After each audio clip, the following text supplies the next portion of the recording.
కూటమి ప్రభుత్వం అధికారంలోకి వచ్చాక రైతుల బాధ వర్ణనాతీతంగా మారింది. చంద్రబాబు ఏడాది పాలనలో రైతులు అన్ని విధాలుగా నష్టపోయారు. ఇవాళ కాకినాడలో ఉమ్మడి గోదావరి జిల్లా జెడ్పీటీసీల సమావేశం జరిగింది. రైతులకు ధాన్యం బకాయి సొమ్ములు చెల్లించాలని ఈ సమావేశంలో జెడ్పీటీసీలు నిరసన తెలిపారు. ప్రభుత్వం రైతుల బకాయిలు చెల్లించాలని రాజ్యసభ సభ్యులు పిల్లి సుభాష్ చంద్రబోస్, వైఎస్ఆర్సీపీ ఎమ్మెల్సీ కుడిపుడి సూర్యనారాయణ డిమాండ్ చేశారు.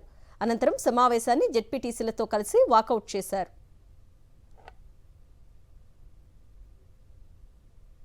గౌరవ ముఖ్యమంత్రి గారు ఎన్నికల ముందు క్లియర్గా ఒక వాగ్దానం చేశారు.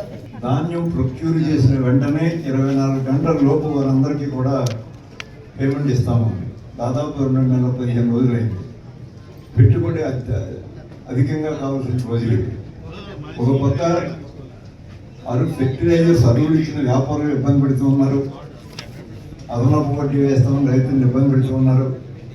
మరో పక్క చేతిలో డబ్బులు లేక వ్యవసాయాలు మరి చాలా ఇబ్బందికర పరిస్థితులు ఎదురవుతున్నాయి. కాబట్టి మేమేమి బాయ్కాటింగ్ ది మీటింగ్. ఈ విషయంపై మరింత సమాచారాన్ని మా ప్రతినిధి రాజు అందిస్తారు. గత రబీకి సంబంధించి రైతులకు ప్రభుత్వం బకాయి ఉన్నటువంటి ధాన్యం సొమ్ములు తక్షణమే చెల్లించాలని చెప్పి కాకినాడలో జరిగినటువంటి ఉమ్మడి గోదావరి జిల్లాలో జడ్పీ సమావేశంలో జడ్పీటీసీలంతా కూడా నిరసన తెలిపారు. ఆంధ్రప్రదేశ్లోనే కాదు, భారతదేశంలోనే రైతుల సంఖ్య అత్యధికం. మన దేశంలో రైతుల యొక్క ప్రాబ్లమ్స్ కూడా అత్యధికమే.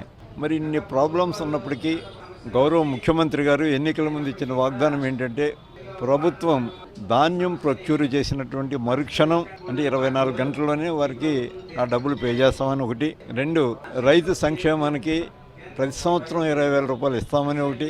ఇంకా ఇతరత్ర ఉన్నాయి. ఈ ప్రధానమైంది. కానీ ₹1 కూడా ఈ సంవత్సరం నుంచి ₹1 కూడా రైతు అకౌంట్లో కానీ లేకపోతే రైతు దగ్గర కొన్న ధాన్యానికి పేమెంట్ ఇవ్వడంలో కానీ పూర్తి నిర్లక్ష్యం వహించిన దానికి నిరసనగా ఈవేళ సమస్య యొక్క తీవ్రతను ప్రభుత్వం దృష్టికి తీసుకురావాలని. ఎందుకంటే మొదటి పంటకు అప్పుడే ప్రారంభమైన వర్షాలతో ఈ మొదటి పంట ప్రారంభమైనప్పుడు అత్యధిక పెట్టుబడి అవసరం. దీనికి ఇప్పటికే ఫెర్టిలైజర్ అరువు తెచ్చుకున్నారు. మొన్న సెకండ్ క్రాప్కి ఆ డబ్బులు ఒక రైతులు వాళ్ళు గొడవ పడుతున్నారు. ఎందుకంటే వాళ్ళు మళ్ళీ స్టాక్స్ పర్చేజింగ్ చేసుకోవాలి. వాళ్ళ స్టాక్ నిలబెట్టుకున్న వారి దగ్గర వ్యాపారస్తుల దగ్గర కూడా డబ్బులు లేవు. అదేవిధంగా రైతుల దగ్గర డబ్బులు లేవు. మరి ఇటువంటి సమయంలో కూడా ఇంకా మేనమేషాలు లెక్క పెడుతూ చీమ కుట్టినట్లు కూడా కనిపించట్లేదు ప్రభుత్వానికి, గౌరవ ముఖ్యమంత్రి గారికి కూడా. ఖచ్చితంగా పంజాబ్లో లేక మనలో మిలిటెన్సీ వస్తే తప్ప రైతులకి ఈవేళ ప్రాబ్లం సాల్వ్ కాదు. ఇలాగ ఎంతమందిని బతిమాలినా కూడా మనకేమీ పని అవ్వదని మీ ద్వారా తెలియజేస్తున్నాం. పెద్ద కార్పొరేట్ సెక్టర్ నుంచి వచ్చినట్టు వీళ్ళు వాళ్ళకే ఉపయోగపడుతున్నారు తప్ప రైతులకి ఏమి ఉపయోగపడలేదు. రైతు అయితే ప్రభుత్వం మాటలను నమ్మి పూర్తిగా మోసపోయారు. ఖచ్చితంగా ఏదైతే ప్రభుత్వం బకాయిలు ఉందో రైతుకు సంబంధించి ధాన్యం బకాయిలకు తక్షణమే చెల్లించాలి.